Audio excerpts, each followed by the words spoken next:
La semaine dernière, nous avons rencontré donc tout autour de Mossoul les personnes déplacées de Mossoul, et en particulier à Karakosh, à Karamech, etc.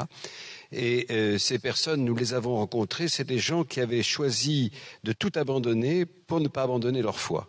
Et ça, c'était évidemment très impressionnant. La deuxième chose, c'est que nous avons vu des gens qui n'étaient pas animés par la haine. Bien sûr, ils criaient leur détresse, leur souffrance, les injustices qui les frappaient, mais ils n'étaient pas du tout animés par la haine.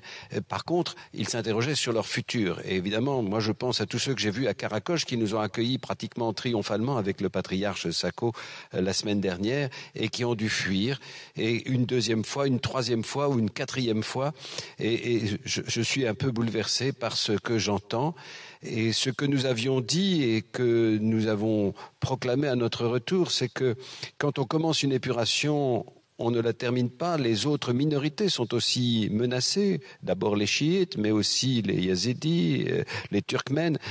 Et on voit bien aujourd'hui que ce qui se passe, c'est que nous croyons sur lequel nous nous sommes trompés. Nous pensions que le Kurdistan donnait un asile de paix aux chrétiens et aux minorités, mais ça n'est pas tout à fait vrai parce qu'on pensait que les gens, l'émir ou celui qui s'est baptisé émir voulait aller à Bagdad. En fait, il veut aller à Kirkouk et il veut prendre le pétrole et en même temps, il fait son œuvre d'épuration épouvantable. Monseigneur Dubost, les chrétiens d'Irak subissent des violences directes, des violences physiques sur place?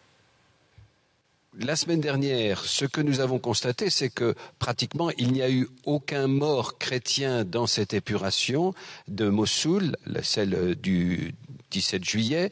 Et le seul mort a été un médecin musulman qui a voulu s'opposer à cette épuration. Mais aujourd'hui, je sais ou plutôt hier, il y a eu des bombardements qui ont touché des chrétiens. Ce que l'émir et ses troupes, l'EIL, veut faire, c'est épurer. C'est une épuration épouvantable qui rappelle des souvenirs épouvantables. Monseigneur Dubost, quelle est l'issue pour les chrétiens d'Irak aujourd'hui? Est-ce qu'ils reçoivent une aide sur place ou est-ce que la France peut être une terre d'accueil pour eux?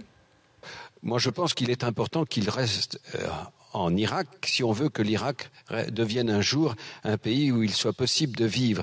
Dans l'opposition chiite-sunnite, puisque la guerre qui est là est une guerre pratiquement chiites, sunnites, les chrétiens et toutes les minorités servaient de troisième qui permettait qu'il n'y ait pas une confrontation. Donc pour la paix en Irak, pour l'avenir de l'Irak, c'est important que les chrétiens demeurent, à condition bien sûr, qu'ils soient en sécurité. Et ça, évidemment, pour le moment, ça n'est pas réalisé.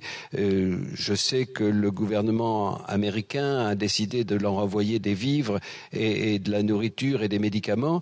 Je sais aussi que M. Obama a décidé de faire des frappes, mais j'ai l'impression que ces frappes seront plutôt destinées à protéger les consulats américains que pour le moment ces troupes-là.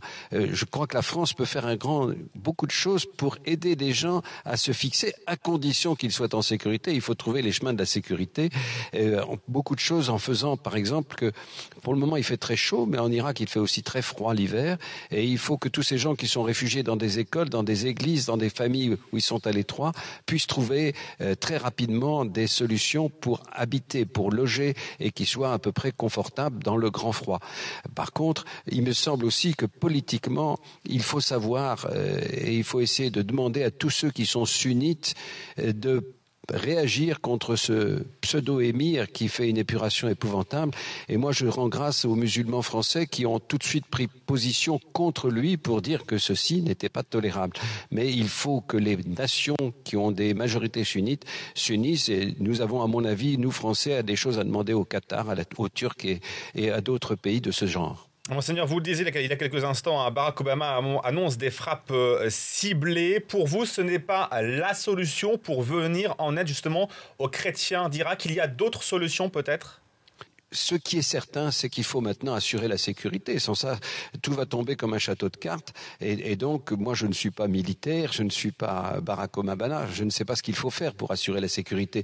Ce que j'ai vu, c'est des peshmerga, c'est-à-dire les soldats du Kurdistan, de la province autonome du Kurdistan, qui sont des soldats réputés, mais qui n'ont pas d'armement. Alors, il semble que l'émir ou le pseudo-émir a, lui, de l'armement, et il est clair que vous pouvez pas vous battre avec des pick-up et quelques mitrailleuses contre de l'armement lourd. Donc il faut probablement les aider à pouvoir dominer cette force qui veut tout renverser pour essayer d'établir un califat sur la Syrie et sur l'Irak.